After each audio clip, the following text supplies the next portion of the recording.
আইসারটা তো কিস্তি আছে। কিস্তি আছে? কয় টাকা পাবে? 6,10,000 না কত জন বললো।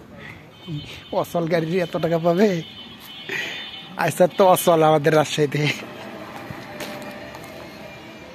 আইসারটা 22 সালের, আর এটা মানে কত? এটা তো 22 সালের কথা বললো। আরে না, মডেলে দেখাচ্ছে কম। ওখানে কম দেখাচ্ছে কিন্তু ওগুলো বলছে তাই। কাগজ দেখলে বোঝা যাবে। গাড়ির কি দেখার আছে? গাড়ির চেহারা দেখলে বলা যাবে যে গাড়ি কি অবস্থা, আর কিছু বলতে হবে না। গাড়ির চেহারায় বলে দেবে গাড়ি কি আছে।